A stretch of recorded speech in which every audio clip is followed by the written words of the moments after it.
Beauregard has worked for Kaiser Permanente for 10 years, first as a radiology supervisor in San Jose, California.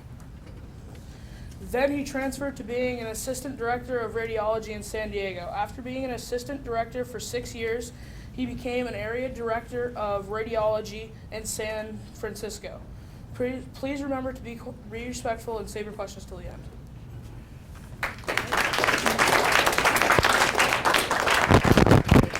Thanks, Noah. Thanks, Noah, for reaching out to me to ask me. I'm here on a little vacation visiting my family. Noah reached out to ask me if I'd come here and speak. So thank you guys for having me. Thank you, Mr. D, for allowing me to be here as well. So I understand this is a little bit about Career Day. I'm pretty passionate about healthcare. That's kind of where my trajectory has taken me. As Noah said, I'm currently an area director of imaging, which in layman's term is radiology. So how many people here have visited the radiology department? Yeah? For x-rays probably? Anything other than just a regular x-ray? No? Ultrasound? All right, does that sound familiar? Maybe a CAT scan, an MRI maybe? And we could do nuclear medicine tests, things like that. I'm going to kind of come full circle here. So it's funny because as I'm driving here, I'm kind of thinking about what I'm going to say. And I remember when I was 12, 13, 14 years old, and I used to hear people speak about their career, and I'm like, wow, it was nice and it was educational, but it was, I had a hard time relating to them, right? I'm like, well, here you are, you're an area director, and okay, good for you, but connect the dots a little bit. What does that mean to me? So I'll tell you guys a little bit about my background, and hopefully you can see that we're probably not all that different. So I was born in Burlington, Vermont. I grew up in Milton, Vermont. My parents lived down the street here. My whole family is still here. Didn't grow up with a lot of money, right? My parents actually grew up in a trailer park. So a family of 5 living in a 2-bedroom trailer, right? Mom and dad slept on the couch, did whatever they could just to get the family kind of going.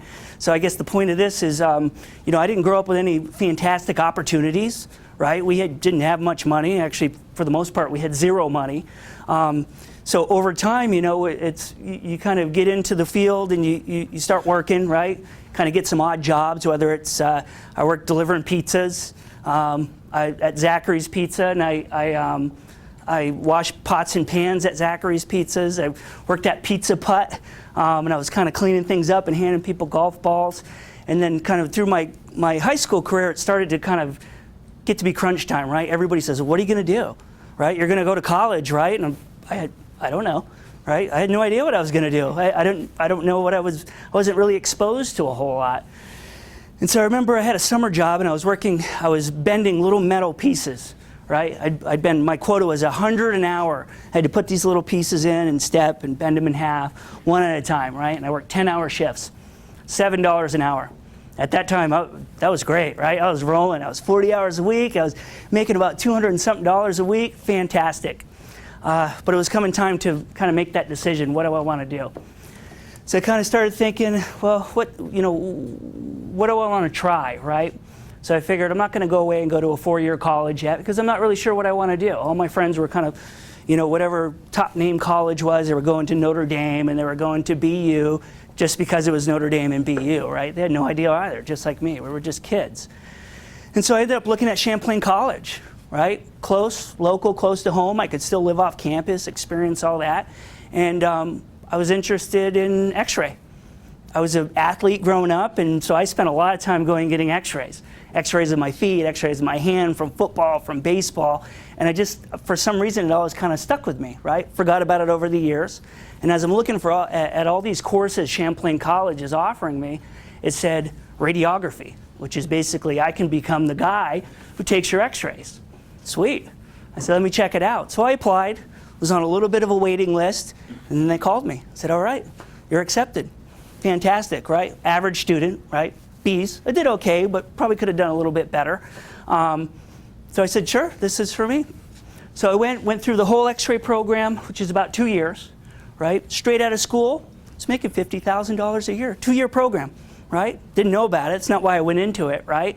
But fantastic. All of a sudden, I'm spending 2 years. I'm coming out. There's jobs everywhere. Just a kid still. So I start working. Taking x-rays, did a little CAT scan. I said, hey, you want to cross-train? You want to learn how to do CAT scan? Sure. Meeting people, right? Small community, so I'm working down at Fletcher Allen. A lot of the patients come in, I already know. or they're, parents of my friends. And so that's kind of nice. I'm still learning my trade. Then something interesting happened, right? Completely happy working there. I had a friend come in, he did ultrasound, and he didn't live in the community. So what happens every once in a while, hospitals are really short-staffed, and they reach out to these registry companies and they say, we need a little bit of help. We'd like to hire some of your people to come in and work for a couple months. And so they brought in this guy, his name's Chris, great guy, did some ultrasound. I befriended him, we started hanging out, and he said, hey, you could do the same thing. So what do you mean? This little guy grew up in a trailer park, right? I got lucky by getting into this x-ray program. I'm happy, this is a fantastic job, making a lot of money. He said, you can actually travel. You could do everything you're doing just like me. You could go to different states, different hospitals, and travel. Okay, let's check it out. So I made a couple phone calls, got the ball rolling. Next thing you know, I was off, finally out of Vermont.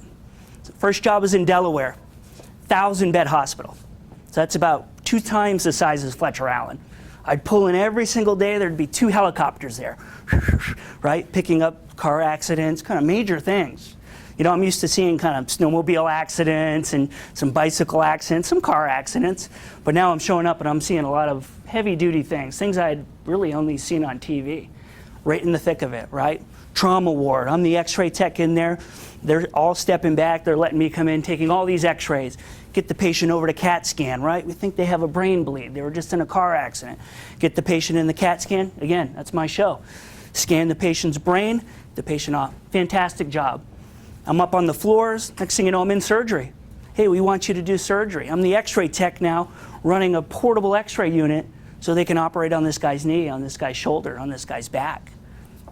So I was in Delaware for about a year.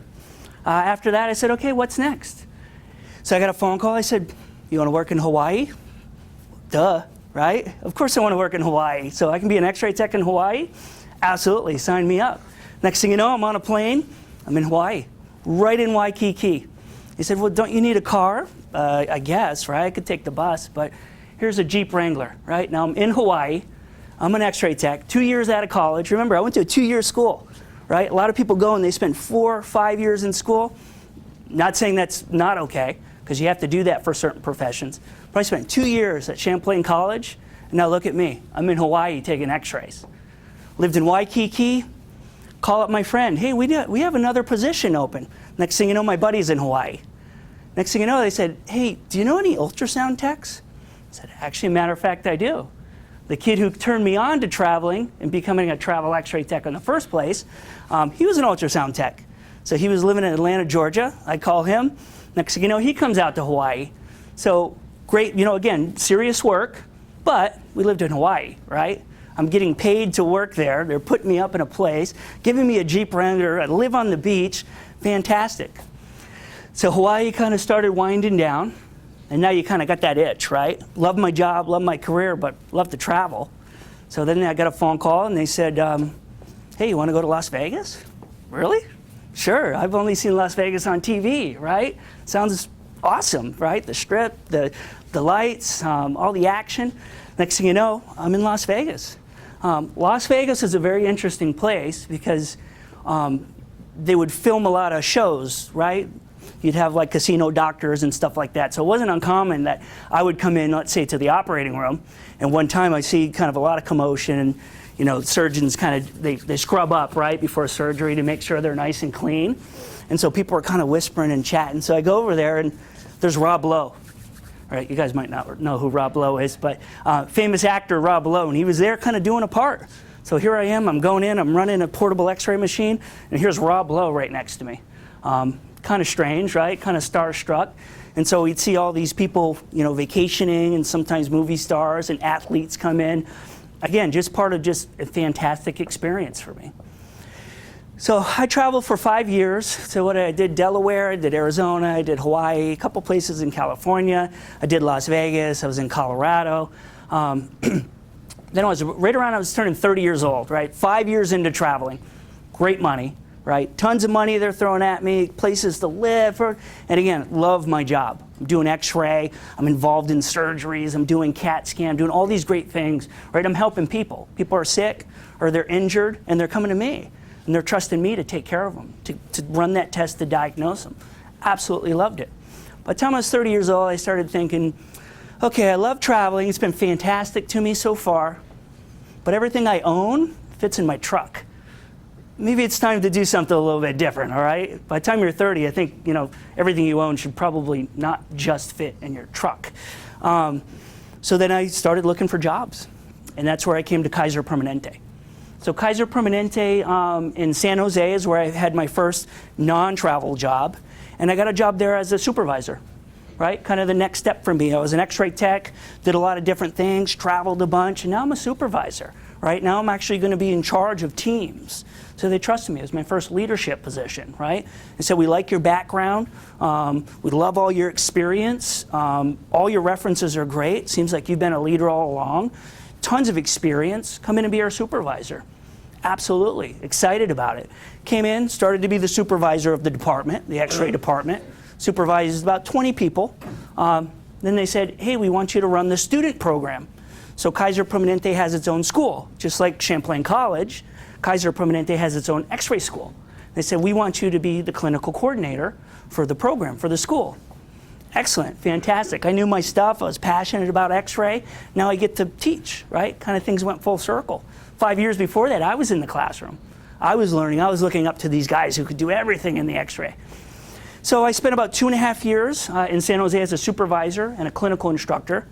And then next level for me, kind of the trajectory I was on, was to go ahead and get into management. And so I took my first management job and I became the assistant director of radiology again in San Diego. Partially went to San Diego, right, because I visited so many places. I easily could have came home. There's jobs here. Could have had the same job, great career. Vermont's a great place to live. My whole family's here. But again, kind of like similar to Hawaii. They said, hey, do you want to go to San Diego? Live at the beach? Yeah, okay, I'll go there. Went to San Diego. 6 years later, I'm still there, right? Other opportunities, but I love the environment so much. Met my future wife. We just had a baby. Have another baby on the way. Ended up getting my master's degree. So through Champlain College, got my 2 years degree. Loved Champlain so much, I ended up getting my bachelor's degree, right? The 4-year program. And then as I was working and doing all these things that I told you about, ended up getting my master's degree from Champlain College. And so Champlain's been awesome to me, right? Went in there, 2-year program, ended up traveling the world, and now I'm an area director of a radiology department. And I owe a lot of it to Champlain College, and I owe a lot of it to Vermont. I did all my clinical, all my education stuff here. And so now currently, for about 9 months, I've been the area director, radiology, just north of San Francisco. I manage all operations for Kaiser Permanente in Marin County. And we do everything kind of, like I told you, from MRI to nuclear medicine, ultrasound, of course X-ray, and CAT scan. And that's kind of my story in a nutshell. I've got tons of little stories in there. I certainly could open it up for questions. You guys could ask me about experiences, or if you guys are kind of curious about career paths or anything like that, I could answer those too. Anybody have any questions? Oh, sorry. Can you tell us a little bit more about Champlain College in general? Champlain College in general? Yeah, sure. So Champlain, I can't give you a lot of history. I probably should know it because I've given enough money to their alumni chapter. But Champlain, when it started out, was a private school, a little 2-year college, right? Kind of selective. When I got there, like I said, I wasn't an A student. I was barely a B student. So I'd say they certainly weren't as selective. But they went from a 2-year private school to kind of a 2-year school offering more services and programs. And now you can get a 2-year degree, a 4-year degree, or even a master's degree at Champlain College. And they offer everything, not just healthcare, right? A lot of technical, IT is big right now, right? Computer stuff, gaming, programming. Champlain College does all that too. Eric, I know a number of X-ray techs. My wife works in the hospital, and those sort of opportunities aren't open to everyone. Right. Because not everyone has the same story. I think they would like it. What a great life story. Yeah. God, so Yeah. many. But they don't get it. What makes you different? Well, I guess that's my whole point. I'm not different. I'm really not. I think just a matter if you kind of throw out the whole career path thing, I think if you're really looking to be successful and happy, right? Because it's, at first I'm just saying, like most people, I want to go to college and I want to do something that makes me money, really. I mean, to be quite honest with you, that's kind of people's first thoughts. I was lucky enough to make money, but also something I enjoy. When you work in healthcare, you're helping people, right? I mean, we're not running a hotel. People that come in and see us aren't there because they want to be there. They're sick, right? They're injured. They're scared. They just got diagnosed with something pretty traumatic, pretty serious. And they look at me. They trust me. And so for me, that was empowering, that these people are trusting me. But again, to kind of bring full circle, I mean, it wasn't too long ago I was sitting in this seat, I didn't have many opportunities. I didn't really know where I was going. Kind of knew where my family had been, and I know what my aunts and uncles are doing. No one else had worked in healthcare. And so I just kept working hard. Yes, I was a B student, but one thing my dad always taught me is, especially with sports, you're not going to be the biggest, you're not going to be the fastest, you're not going to be the smartest, but never let anybody outwork you. That's the one thing you control, is that you can work harder than that person next to you. And if you work hard, if you're nice to people, if you maintain your relationships, you don't have to worry about looking for success, because success is going to find you. And so in a lot of ways, I was lucky. I'm not going to sit up here and say I had the blueprint and I'm perfect and I followed everything to the T. In a lot of sense, I just continue to work hard, continue to maintain relationships, right? Was kind to people, maintained my friendships, even if we lost contact. And I was just lucky. Next thing you know, things started happening for me. So it's not a secret recipe, right? And it's not one that you have to wait until you're in college. This is stuff you do right now. Right? Be kind to each other. You guys work every day. Work hard every day. Just do the best you can do. You don't need to be an A student necessarily, but just work hard at it, and things will start to happen for you. I think you're a little humble. I really do. I think that your work ethic allowed you to make your own luck. Mm-hmm. I'm not a firm believer. I believe that luck happens, but I think people make it happen. Sure. I think you made your own with your work Sure. ethic, and you don't tend to want to say, yeah, I'm a heck of a hard worker, but you obviously are. Yeah. Because nobody gets the breaks that you get unless you help make Yeah, them along. completely agree. Yeah, I mean, you hear people all the time, right? Oh, if it's meant to be, that's baloney. That's baloney. That's not, if you sit there and just cruise, trust me, people aren't going to come and say, hey, look at this. Hey, do this, right? You got to experience a little bit. But that's where it goes back to maintaining relationships, right? I don't care if it's this person or this person, right? Be curious about people, right? Ask questions about people. Know what people do and be kind to people. I tell you what, I was happy I was kind to people because guess what? As soon as I got out of grade school and high school and went and worked for Fletcher Allen, a lot of those people that luckily I was nice to and maintained relationships, those were my patients. Those were my bosses. Those were my coworkers. What would have happened if even 5-10 years ago, maybe they didn't like me, maybe I didn't treat them so well. So in a sense, I mean, I appreciate that. But like I said, there's no magic formula. We grew up dirt poor. I mean, poor as can be. But my dad, he was a plumber, still a plumber, right? Residential plumbers, always worked by himself, always did his own thing. Just the one thing that always sticks with me is just work hard. Just continue to work hard. And if you continue to work hard, things are going to happen. And I'm a strong believer. Things happen around you and sometimes things fall into place for you. But if you continue to work hard and you continue to be nice to each other, you continue to work on relationships, success will find you, regardless, right? Whatever that definition of success is. I'm convinced of it. I'm proof of it. Thank you. That's a great answer. Yeah. Do you prefer traveling for work or staying where you are? Well, it changes, right? When I was 22, 23 years old, yeah, traveling was pretty nice. I'd get paychecks and, little side trips. I remember in Las Vegas, right, I worked 10-hour shifts. So I had Saturday, Sunday, Monday off every week, right? That's great. I live in Las Vegas. I'm getting paid. I've got a place to live. So it was great. For 5 years, I couldn't beat it, right? I mean, it really, I'm the person I am today because of that traveling experience. Fast forward now, I'm 39 years old, right? I think it'd be kind of a lonely lifestyle because it kind of is. You're kind of bouncing around every 3-4 months or so, which was great, I think, in your youth. But after a while, you kind of, I think it's just human nature. You kind of want to just plant your seed and kind of go to that next chapter. And so it went from x-ray tech to travel x-ray tech to supervisor to clinical instructor, assistant director, area director. And I'm not done, right? Who knows? What's next, right? Yeah. Have you ever thought about taking your skills outside of the country? Like maybe any jobs offered to you like in other places? That's a great question. So when I was traveling, you could actually work in Saudi Arabia, Dubai, places like that. However, because of the customs, right, there's different cultures. Because of the cultures, as an x-ray tech, I wasn't marketable in those countries because those countries wouldn't allow males to assist females, right? So there's cultural difference that you have to be sensitive to. So I could get a job there, but they tend to hire more females. And so because of the females, take care of the females. Does that make sense? So even now in California, we'll get people with certain races or religions that come in and they'll request male only. Or female only, right? Female patient will say female only because their customs and their beliefs or their religion basically entitles them to that. Or basically they're more comfortable with that. Good question, yeah. What, in your opinion, was the best place you traveled? Oh yeah, I've been asked that so many times. So I figured, because I was like, okay, I'm gonna travel, I'm gonna go to all these places, and then once I'm there, right, once I get to that spot, I'm just gonna say, this is it. This is where I wanna be, and that never happened. I either really loved the hospital and the area was okay, or I made great friends, but for example, I lived in Fresno, California. Have you guys heard of Fresno?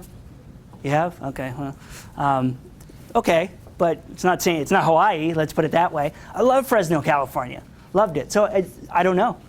It's one of those things where once you travel and you keep traveling, you kind of want to keep doing it. And then once I stopped, kind of said, okay, I'm done traveling, I knew I wanted to be in California, right? The weather is nearly perfect in San Diego every day. The beach is fantastic. I like the beach. It's funny, I grew up in Vermont, never skied, never snowboarded. I hibernated in the winter, so I need the warmth and the sunshine. Any other questions about the profession itself? I mean, you guys have had x-rays, right? Have you ever just kind of wondered like what it's like to go in there? I'm sorry. This is kind of just going off of what we were talking about before. Where would you like to travel, or like a new place that you haven't? Good question.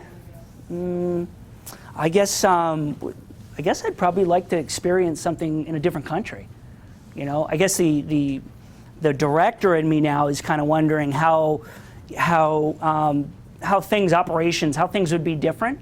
For example, if you're talking about healthcare systems in the USA and healthcare systems in Britain or something like that, England, how they'd be different. So I'd like to experience it, but probably for a different reason.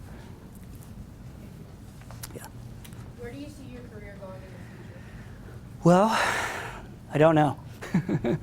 I think that's one of the great things, you never kind of stop looking, to improve, right? I still continue to work hard every day, maintain relationships. I mean, you guys, this is great. I love this. When I was asked to do this is fantastic. This is kind of like another relationship for me that just helps me kind of grow and kind of gives me more tools in my tool belt that I'm going to take to the next chapter.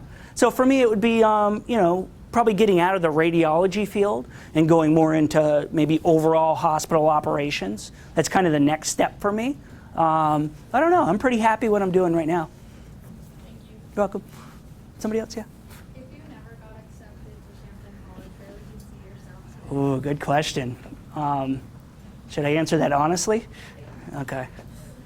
So I worked in that, I told you guys, I worked in a metal fabrication shop, bending parts this big, right? And at the time I made $7 an hour and rode my bike 3 miles there, 3 miles back. Just before I went to college, the owner, who I saw the guy at the gym and stuff, didn't know him that well, but he ended up saying, yeah, I got some part-time work. He came to me and he said, if you want to work here beyond just this summer gig, he said, I can afford to pay you. And that's kind of the end of the conversation. I remember thinking to myself, this was a while ago, but I remember going, wow, he can afford to pay me? What does that mean? $8 an hour?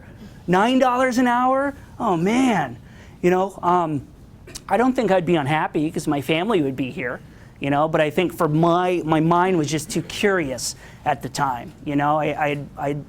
I'd wanted to experience too many things that I think if I wouldn't have went to Champlain College, I probably would have done some traveling, or migrated towards a profession that allowed me to travel. Yeah, whatever that was, you know, I enjoyed the teaching aspect of it. I really enjoyed the teaching aspect of it. I knew I liked something in medicine. I always liked science. Radiology is a mixture between science, right, because you're dealing with biology, and technology, because everything I do revolves around computers and digital imaging and stuff like that. So for me, I was interested in science and biology, but I was also interested in technology. And so radiology was like the perfect mash. It was like meant for me. It was perfect. Welcome. Eric, how about like the technological advances in, I read someplace we're going to have body scans. I mean, Yeah. what does it look like the future of radiology? Yeah, well, so even when I went to school, they talked about chemicals, right? You would take an image, you'd bring it in and go into the dark. You'd actually dip the films in chemicals. That's long gone, right? 10 years later, and that's just, you won't find a place in this country anyway that does that. Now you literally, everything's digital, just like your digital camera. And then they've made all these advances where they're going to one scan imaging. You know, at first it was really, really bad to get a CAT scan, right? The dose was, 100 to 1,000 times the radiation dose you would get from a regular X-ray. That's all changed now. Technology has gotten to the point where you will actually get more radiation on a yearly basis being outside in the sunlight than you will being in the hospital getting X-rays or CAT scans even. So sky's the limit. I don't know. Again, I'm dating myself, but there's a Total Recall film, Arnold Schwarzenegger, where they kind of go in and the whole thing kind of wraps around once, kind of like what you see in an airport. I think the time's come where you can go in and basically lie down and the machine, we're almost there, and you can say, abdomen X-ray, and the machine just goes poof, and it's there. Within Kaiser Permanente, where I work, we are big in technology. So our network is spread out over the country. However, the X-ray, I literally can take your hand X-ray right here in San Francisco, and as soon as I end that study, digital, right? Clip, it's right in front of me on the screen, looks great, end it. It goes into your medical record. Somebody in Washington, D.C. can pull that up before you even changed, before you even left my department. And so that's kind of the fascination of health technology now. And we're doing that here, too, in Vermont. I mean, they're Fletcher Allen and Northwest, huge on technology. Welcome. You want to hear anything about like the craziest X-ray I did, or first time I gave CPR to somebody who was dying? Nothing like that? Yeah. What was your craziest? Hey, there you go. I planted that one. So that was, I've got a couple, but I guess 12, 13, 14, I'll share this story. I was actually down here at Fletcher Allen, and got an exam, and it said, at the time we were handwriting, the doctor would handwriting it, and it said X-ray both arms. And so if you're an X-ray tech, right, that drives you crazy, because your arm is your shoulder, your elbow, your forearm, your wrist, your hand, your finger. So as an X-ray tech, you need to be specific, doctor. So you want me to X-ray? What one do you want me to X-ray? So I go to the doctor, right, and I said, hey, what do you want me to do? And he goes, I want you to do both their arms. And I said, yeah, but, and he, I had a good relationship with the doctor, and he said, no, go in their room and you'll see what I'm talking about. So I went in their room, and this is going to get a little graphic, I'm sorry. I went in their room, and both the guys' arms were in a sink, waiting for me to X-ray them. And so those are the things that you're going to see, right? I deal with that stuff every day. He was in a farming accident, and unfortunately the accident basically rendered him armless. And so what they do, my job and all that, is I go and I X-ray the arms to make sure that they're still not fractured, make sure there doesn't need to be any work first, and before they actually reattach it back to the body. Amazing, amazing stuff. So when I played a piece that big in it, right? But if it wasn't for me, if they didn't have me there and my technology, and to be quite honest with you, a lot of the X-ray tech, I didn't have to do it, right? If that's too much for me, I didn't have to, but I wanted to. I was curious about it. I wanted to get involved in that stuff, so I chose to. So that's probably the craziest thing. I mean, there's plenty of other things, from shocking to sad. I mean, that's, if you go into X-ray and you work, especially in the trauma field, you're going to see things, right? You're going to see abuse, you're going to see car accidents, you're going to see death, But there's a lot of good stories that come out of that too. I mean, you see people that come in and they have cancer. It's sad. You know, and you see them come in and they're at their absolute worst. And guess what? You see them almost on a weekly basis, and then a year later you see them come in, they look completely different. They're full of life. They remember my name. I don't remember theirs, right? I see 50 patients a day. They remembered my name, and they come up and they thank me for everything I've done for them. So it's things like that that kind of keep you going. And then all the other stuff in between. Now, keeping in mind the audience, what's the strangest thing you've ever seen left inside a... Yeah, I'm gonna have to filter this one a little bit. Yeah. You know, working in the operating room a lot, you know, unfortunately, they use a lot of instruments and a lot of tools, right? So let's say they operate on a person and they're inside, relatively routine study, but they use anything from sponges to equipment, right? Little gadgets and mechanisms. And every once in a while, they ask me to come in to find a sponge or to find a mechanism that they're not sure where they placed it. And so I come in and I x-ray the patient and to see if maybe it's somewhere in there. And every once in a while it is. And then they take it out and everything's good. And there's protocols for stuff now, right? They actually, if they start with 10 sponges, they actually count 10. Every once in a while they'll count 11. Right? And guess what? The protocol says you get the x-ray tech in, but I have one extra. Protocol says you get the x-ray tech in. So I'm coming in and they say, our sponge count didn't match, right? That's the verbiage they use. It didn't match because it was 9 out of 10. No, it didn't match because it was it was 11 out of 10. I still do the x-ray. They still confirm, right? Before they actually, you know, close the patient up and then let the patient go on their way.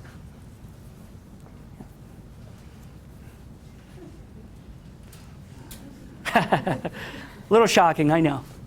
Get into ultrasound. Yeah. You know, so ultrasound. Sure.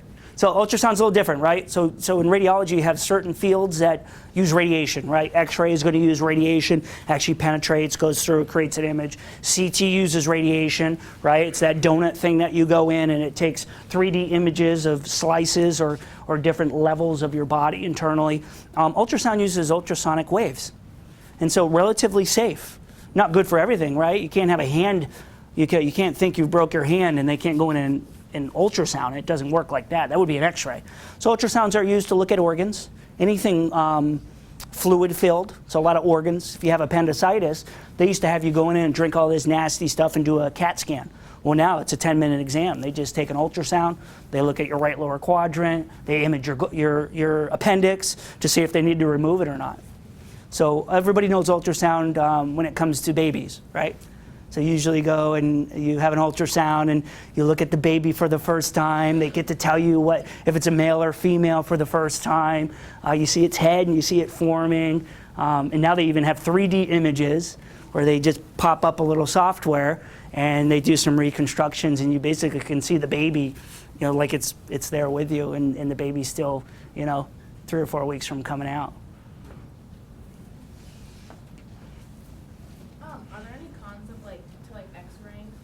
Yeah, so you're dealing with radiation, right? So radiation's not good. Lots of studies now, right? So when it first came out, you know, first X-ray was created in the 1800s by accident, like most things in healthcare, right? The guy who actually first created the X-ray, his assistant, died. He died of radiation poisoning, right? They said, wow, look at this. We can see hands and we can X-ray all this. Hey, come here, you know, stay here, right? And they used him so often, they didn't realize it was dangerous for you. So radiation, although it's never a good thing, healthcare has turned that around, and they can actually use it for very good things. Now, the doctor always weighs risk-reward. That's kind of medicine. So, for example, you're 12, 13 years old. You've had a bad knee pain for 3 months. I can order an X-ray on you. Why? Do I really think your knee's broken, or do I really think this X-ray is going to show me something wrong with your knee? You know, given your age, you didn't have an injury, probably not. So there's more risk than there is reward out of that. Now, if you just fell down and your knee's big and swollen and there's a hematoma on it, you can't move it, you're crying out in pain, I would say you need an X-ray. And so like I said, you'll get more, on average, the person will get more radiation exposure literally from the sun, flying in an airplane, than being in the hospital or going in for medical x-rays. Thank you. Welcome. Is all of your work diagnostic, or is any of it used as treatment, for example, palliative radiation? Yeah, we are just kind of, so you have, how do I put this? So there is a field of medicine called PET-CT. So it's nuclear medicine where we actually will inject the patient with a radionucleotide based on what issue they're having. So you have to know physiology.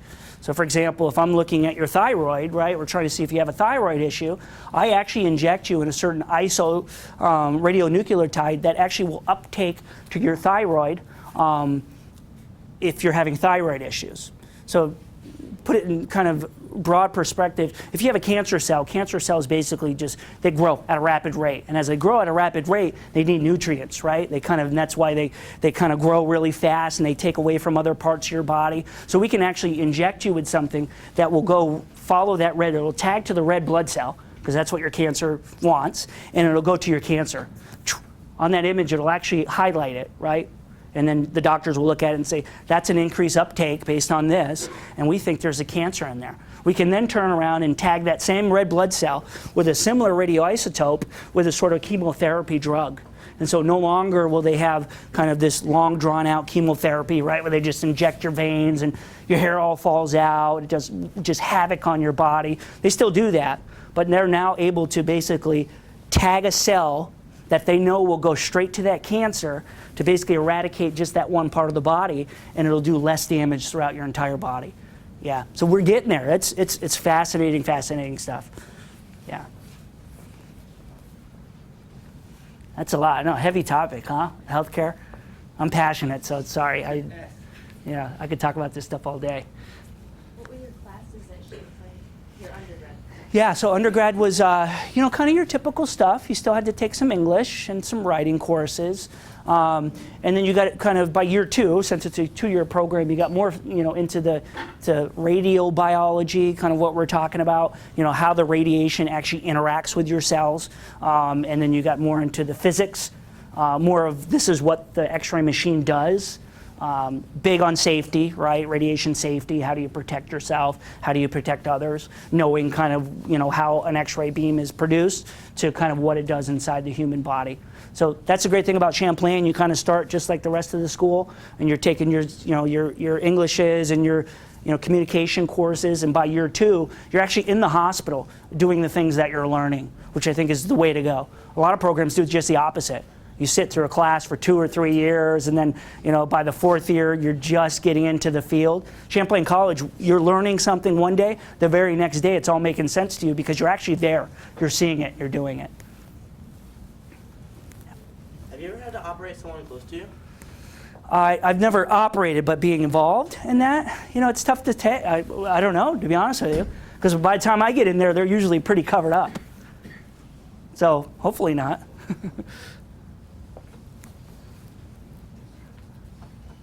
We would like to thank you for coming in and speaking to all of us. And we would like to give you a Team USA t-shirt All right. and a bracelet.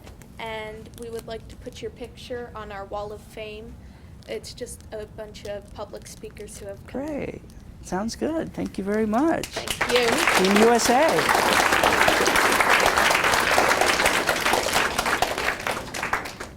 All right. Wear that in California and see what they think of it. Yeah, I will.